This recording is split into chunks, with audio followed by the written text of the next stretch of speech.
Okay, hi everyone, Anthony Fantano here, internet's busiest music nerd.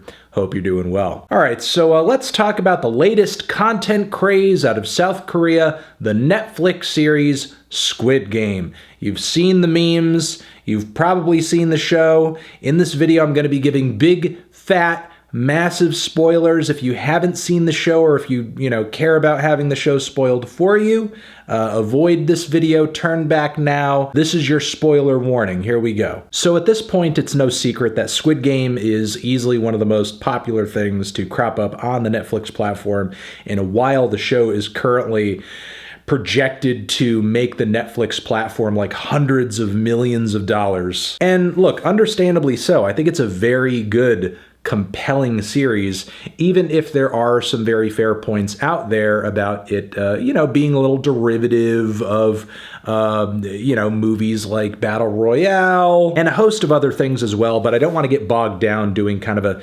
general review of the series. I will be tight and straightforward about it and say that generally I liked it. I liked the characters, I liked the color palettes, I liked the cinematography and the dialogue. The storyline itself I thought was pretty compelling, even with it having some very obvious holes here and there. Like, yeah, of course, it's not a super deep capitalism series or anything like that, but it was a well-designed piece of eye candy that was emotionally engaging, and for the most part, as I was watching it, kind of kept me guessing. Which honestly, for what it was, is the most I could have hoped for, and exactly what I got. But I do have a major issue with the series, and that is that the ending sucks ass. And when I say the ending, I don't mean the entire final episode in general.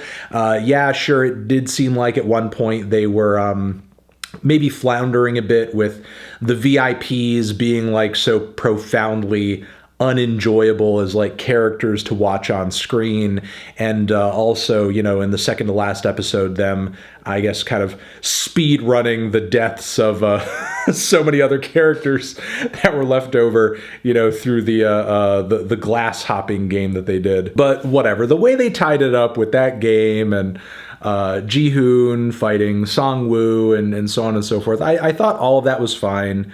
Who won was fine. All of that was good. And even when he went home and, found out that his mother was dead and all of that, I mean, saw it coming, yes, but seemed like a fitting ending, seemed like kind of a bittersweet way to kind of bring things to a close. It's everything after that point that I thought was awful, unnecessary, and hot garbage. And the first red flag appeared in the shape of things going to black and then being told everything that I'm going to watch past this point is happening 1 year later. At first, my attitude was okay, I'll bite, and I did, only to end up feeling like everything that happened past that 1 year later card added nothing whatsoever to the story. Especially, with this dialogue going back and forth with the old man. There seemed like there was a moment where Gi-hun was going to kill him, but then he, begged him not to because he wanted to tell him why he did all this stuff and so on and so forth. Pause. We don't need to be told this because this is something that us as the audience already know, and so does Gi-hun. We have observed through multiple characters and multiple episodes that there's not really anything guiding all of this madness outside of just greed and boredom and people looking to take advantage of other people. And that's essentially what just the old man had said. And the front man, when Gi-hun was in the, limo with him and riding back home and everything, that was communicated to him. When he asked him, why are they doing this? He said to him, you bet on horses, we bet on people. So why is it a year later you still have this dumb question in your head? You're still curious as to why it happened, why it's happening. Again, it's been explained to the audience. It's been explained to you. The fact that the old man was revealed as being behind all of it, I think further illustrates that point because he's so much of a sicko, he wants to be in the fucking game. It's not enough for him just to be watching it from the outside. He's got to be in it, actually, like, you know, getting the blood splattered onto him. I don't know why in that moment you wouldn't want to ask, or I guess, you know, communicate to the audience some more interesting questions, just as also he reminded Ji-hun that, he participated in the games voluntarily. I mean, the whole second episode, the point of that episode is to illustrate that the games were awful, they all left, they all escaped, but then so many of them voluntarily came back to finish them anyway, knowing what they were going into 200% that time. So to put a pin in that point and just put it blankly and bluntly, yes, in terms of like the dialogue, the back and forth, the reveal of, you know, the old man being behind all of it, it really added nothing to the story outside of like, you could kind of go back and look at certain scenes and points in the series now knowing who the old man is and,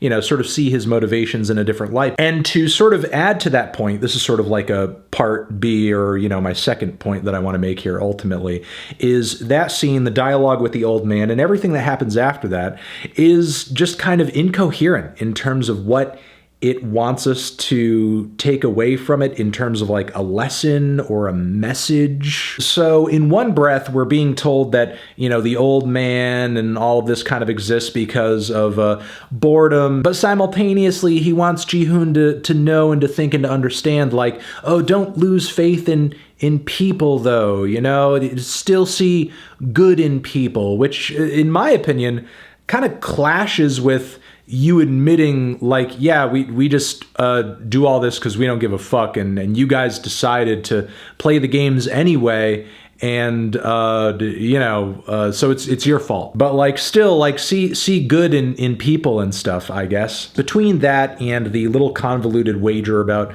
the homeless guy being helped or not being helped on the street, there wasn't really a clear message or takeaway being brought through all of that. It just felt like a mess. Now rewind, if the writers and director somehow just found a way to cut it at his mother dying, even though not everything would have been resolved at that point, that would have been a more sensible takeaway for the show, because even though Ji-hun rationalized his participation in the Squid Game as a noble act, something that would help him, something that would help his loved ones, ultimately we see through the death of his mother and him not being there that it was as selfish a gesture as everything else he's been engaging in over the course of his life, with, you know, the betting and the gambling and the drinking and being a deadbeat dad and not renewing the insurance and so on and so forth. Again, even if there were questions and loose ends past that point, that still would have communicated everything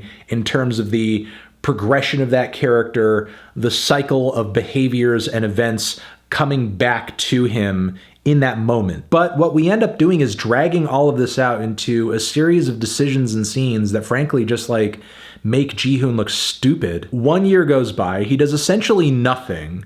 He lets Song-woo's mom just kind of flounder, like he wouldn't even have that money if not for him just like, he's finally taking the money out a year later. He's finally helping his friend's mom a year later. He's finally helping the girl's little brother a year later. And apparently you can just pick up a kid from a South Korean orphanage and just drop them off with anybody you like, as long as you have a suitcase full of cash, mind you. But yeah, he's getting on the plane. He's finally gonna go see his daughter, and instead he decides to like call the Squid Game number again, and the whole act here is framed as being like really heroic and really noble. He's like gonna go back and I don't know what, take it to him. Like, I know you have tons of money now, but like, what are you going to do? You're going to fight the Squid Game? Like, this says to me Ji-hun's not even learned from the lesson that we took in as the audience a half an hour ago with his mother dying, because he's already lost a loved one to a selfish act being paraded as a noble act, and he's literally just about to do that again by not getting on the fucking plane to see his daughter. And look, obviously the people running the Squid Game, they're scum, they're trash, they're the worst of the worst, and the people they're killing should be cared about. We should be concerned with their well-being. But has our protagonist learned nothing in terms of how large and grand and deadly and well-oiled this machine is? To wrap things up, good show, good series, great sets, colors, characters, everything. Everything was so good right up until that very crappy 1 year later ending, which, could have been fruitful, could have, brought some things to light, but it really ultimately didn't, and just left the main guy looking dumber than he did when he was getting his ass fucking slapped around in the subway. Hey, I wanted to throw in a little post comment over here and just say that, despite some reservations with the ending of this season, I still very much am looking forward to season 2. And as far as things I'm looking forward to or hoping for in that season, I would love to see a new Squid Game, new games, new, sort of like obstacles or scenarios through which a new cast, a new line of people need to kind of fight their way through. And then, on top of that, as far as like a greater theme and narrative, I think we can, learn about the backstories of new and different characters. Now that the old man is gone, we can, maybe introduce a new sort of leader or boss or mastermind. Look, the possibilities of what could be in the next Squid Game season are kind of endless at this point, I think. What I hope doesn't happen is that we just basically center it all around Ji-hun trying to go back and fight the Squid Game on his own, because I just feel like that would be pointless. I just feel like that would be just putting too many eggs in one basket. It doesn't just need to be one man's battle against the Squid Game, and that's all I'm saying. So those are my thoughts. Those are my takes. Thank you very much for watching. Over here next to my head, it's another video that you can check out. Hit that up or the link to subscribe to the channel. Anthony Fantano, Squid Game, forever.